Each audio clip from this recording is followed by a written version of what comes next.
നമസ്കാരം. ഞാൻ നിങ്ങളുടെ സ്വന്തം ശരവൺ മഹേശ്വർ.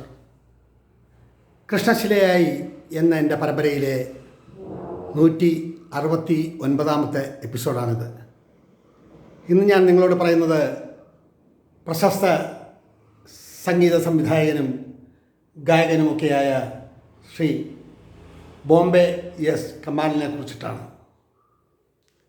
കലയുടെ മേഖലയിൽ, സംഗീതത്തിൻ്റെ മേഖലയിൽ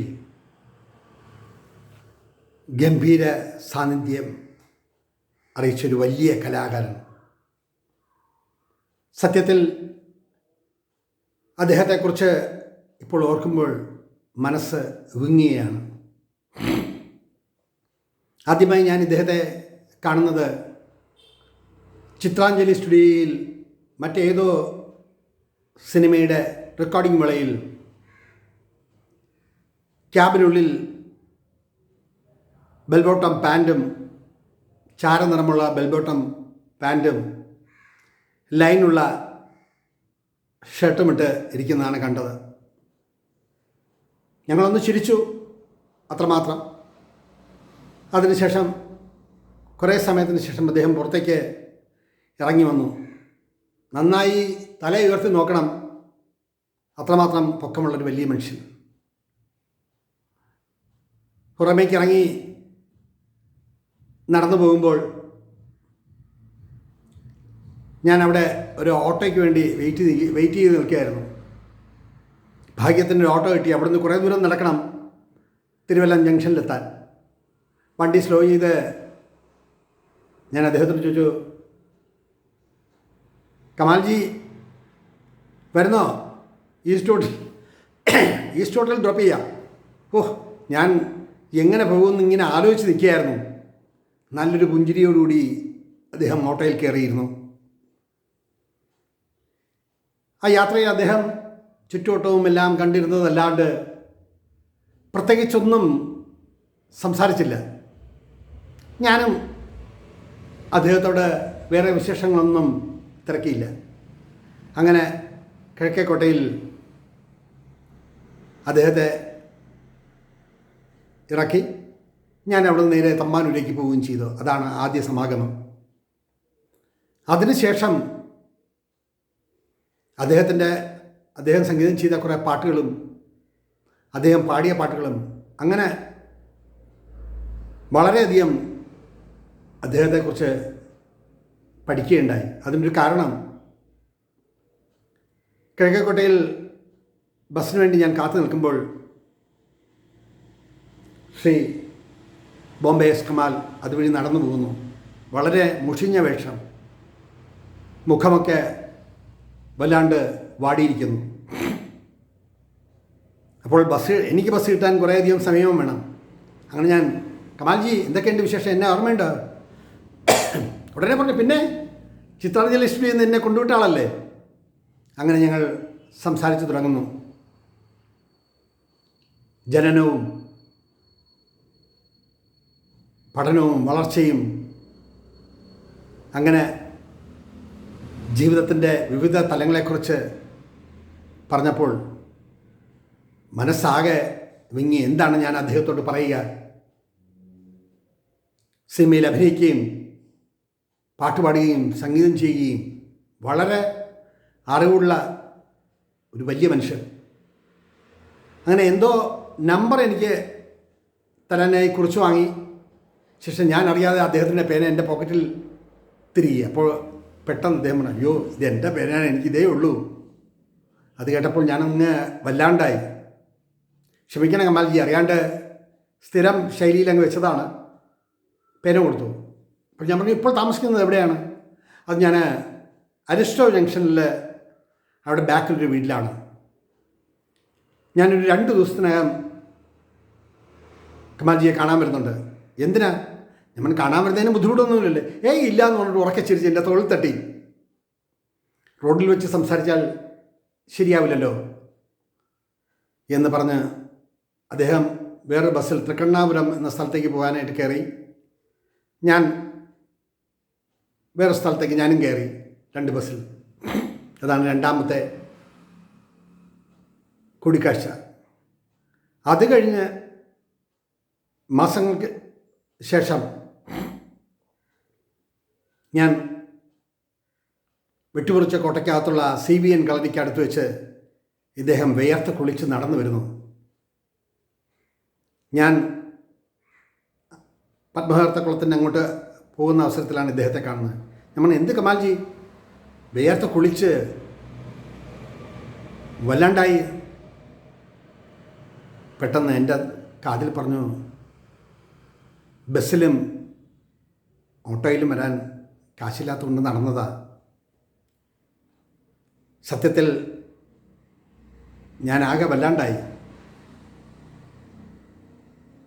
കമാൽജി എന്തായാലും ഇപ്പോൾ പോകൂ, ഞാൻ ഇന്ന് രാത്രി വീണ്ടും വരുന്നുണ്ട്. കഴിഞ്ഞ പ്രാവശ്യം വന്നപ്പോൾ അവിടെ വീട് ഏതാണെന്ന് കണ്ടുപിടിക്കാൻ ഒരുപാട് പ്രയാസപ്പെട്ടു.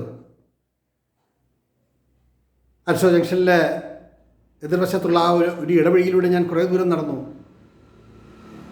നമ്മുടെ കൈരളി തിയേറ്ററിൻ്റെയൊക്കെ ആ വശത്തൂടെ നടന്നു. ഒരുപാട് പേരോട് ചോദിച്ചിട്ടും അറിയില്ല എന്നാണ് പറഞ്ഞത്.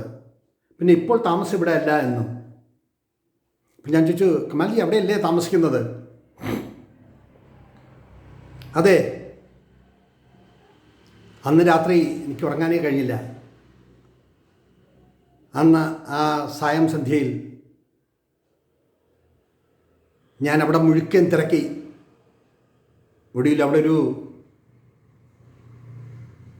കൈരളി തിയേറ്ററിനൊക്കെ അടുത്തുള്ള ഇടവഴിക്കപ്പുറമായിട്ട് ഒരു ചെറിയൊരു ജ്യൂസ് സ്റ്റാളുണ്ട്. അവിടെ ചെന്ന് ഞാൻ ചോദിച്ചു, നമ്മുടെ സംഗീത സംവിധായകനും ഗായകനൊക്കെ കമാൽജി താമസിക്കുന്നത് എവിടെയാണ്? അതേ ഇവിടെ താമസിക്കുന്നു, ഇവിടുന്ന് മാറി ഇപ്പോൾ എവിടെയാണ് താമസിക്കുന്നത് എന്നറിയില്ല. ഞാനൊരു തുണ്ടിൽ എൻ്റെ അഡ്രസ്സും കാര്യങ്ങളൊക്കെ എഴുതി കൊടുത്തിട്ട് പറഞ്ഞു, ഇവിടെ ഇപ്പം മിക്കവാറും വരും. അത് 2 ദിവസം 3 ദിവസം കൂടുമ്പോൾ ഇവിടെ വരും. ഈ തുണ്ട് കൊടുത്തിട്ട് ഞാനൊന്ന് കാണണം എന്ന് പറയുമ്പോൾ അദ്ദേഹം പറഞ്ഞു, ഞാൻ തീർച്ചയായും പറയാം. 3-4 ദിവസങ്ങൾ കഴിഞ്ഞ് വീണ്ടും അവിടെ ചെന്നപ്പോൾ അദ്ദേഹത്തെ കാണാൻ കഴിഞ്ഞില്ല. വലിയ ഒരു കലാകാരൻ. ഇവിടെ വേദവും വേദാന്തവും പുകഴ്ത്തലുമൊന്നുമല്ല. അദ്ദേഹത്തെക്കുറിച്ച് പഠിച്ചറിഞ്ഞപ്പോൾ അദ്ദേഹത്തെക്കുറിച്ചൊരു ഡോക്യുമെൻ്ററി മലയാള സിനിമയ്ക്കൊരു മുതൽക്കൂട്ടാവും എന്ന് കരുതി ഒരു ഡോക്യുമെൻ്ററി ചെയ്യണം. അദ്ദേഹത്തെ കൊണ്ട് ഞാൻ എഴുതിയൊരു 10 പാട്ടുകളുണ്ട്. ആ പാട്ടുകൾ ചെറിയ ബഡ്ജറ്റിൽ സംഗീതം ചെയ്യണം എന്നൊക്കെ ഞാൻ മനസ്സിൽ കണ്ടിരുന്നു. കുറഞ്ഞത് ഒരു 6 വട്ടം എൻ്റെ വീട്ടിൽ നിന്നും തമ്പാനൂരിൽ നിന്നും നടന്നു പോകാവുന്ന ദൂരമേ ഉള്ളൂ. ഒരു 1/2 കിലോമീറ്റർ പോലുമില്ല. അദ്ദേഹം മുൻപ് താമസിച്ചിരുന്നത്. ഇപ്പോൾ എവിടെയാണ് താമസിക്കുന്നത് പലർക്കും അറിയില്ല.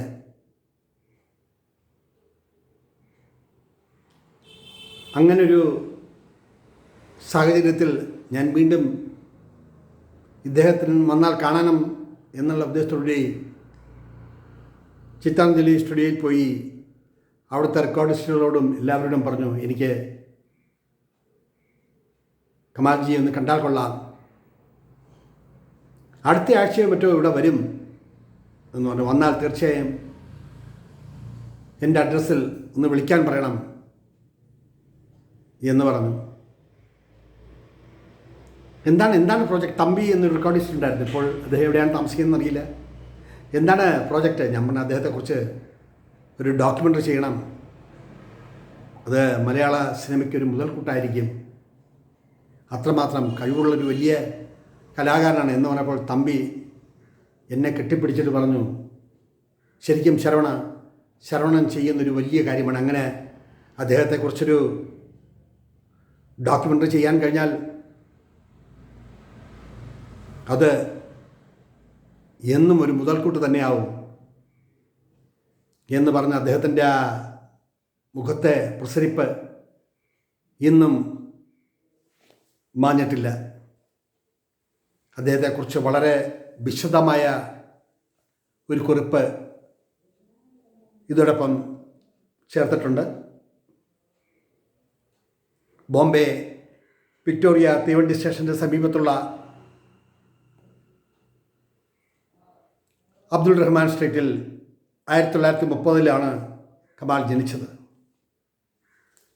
അവിടുത്തെ ജീവിതവും ചെറുപ്പത്തിൽ തന്നെ അച്ഛനും അമ്മയും നഷ്ടപ്പെടുകയും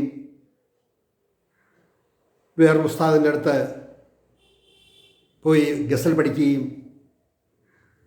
പല ഗാനമേളകളിൽ പാടുകയും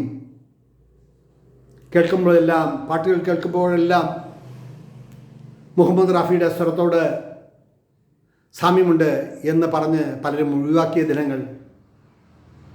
അവിടെ വച്ചാണ് മലയാളത്തിൻ്റെ പ്രശസ്തനായ സംഗീത സംവിധായകൻ ബാബുരാജ് ബോംബെയിലൊരു പരിപാടിക്ക് പോകുമ്പോൾ കമാലിനെ കാണുകയും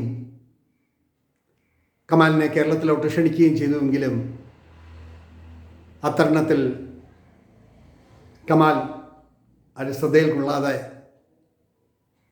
മദ്രാസിൽ ചെന്നെത്തുകയും അവിടെ വച്ച് വീണ്ടും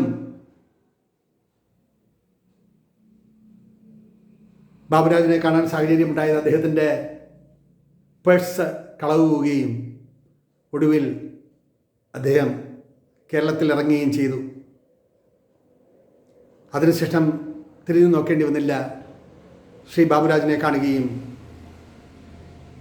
സംസാരിക്കുകയും അദ്ദേഹത്തിൻ്റെ പല പരിപാടികളിൽ പങ്കെടുക്കുകയും കുറേയധികം ചിത്രങ്ങളിൽ അദ്ദേഹം അഭിനയിക്കുകയും 1-2 ചിത്രങ്ങൾക്ക് സംഗീതം നൽകുകയും ഒക്കെ ചെയ്തു. വളരെ വലിയൊരു കലാകാരൻ. അദ്ദേഹത്തെ നിറഞ്ഞ ചിരിയും ആ പെരുമാറ്റവും മറക്കാവതല്ല. ദാരിദ്ര്യത്തിൻ്റെ കൊടുമുടിയിലായിരുന്നു അദ്ദേഹത്തിൻ്റെ ജീവിതം. ഒരു അതുല്യ പ്രതിഭ. അദ്ദേഹത്തെക്കുറിച്ച് ഒരു ഡോക്യുമെൻ്ററി ചെയ്യാനോ ഞാൻ എഴുതിയൊരു 10 ഗാനങ്ങൾ അദ്ദേഹത്തെ കൊണ്ട് സംഗീതം ചെയ്യാനോ കഴിഞ്ഞില്ല. ഇന്നും അതൊരു പോറലായി മനസ്സിൽ കിടക്കുന്നു. കാലത്തിൻ്റെ തിരശ്ശീല മാറ്റി കടന്നുപോയെങ്കിലും ബോംബെ എസ് കമാൽ എന്ന ഗായകൻ, സംഗീത സംവിധായകൻ, നടൻ മനുഷ്യ മനസ്സിൽ എന്നും അദ്ദേഹത്തിനൊരു സ്ഥാനമുണ്ടാവും എന്ന് ഞാൻ കരുതുന്നു. അതുകൊണ്ടാണ് ബോംബെ എസ് കമാലിനെ കുറിച്ചിട്ട് ഞാൻ ഇത്രയധികം നിങ്ങളോട് പറഞ്ഞത്. നിങ്ങൾക്ക് ഇഷ്ടപ്പെട്ട് കാണുമെന്ന് കരുതുന്നു. ഇവിടെ ചുരുക്കട്ടെ എൻ്റെ വാക്കുകൾ. നന്ദി, നമസ്കാരം.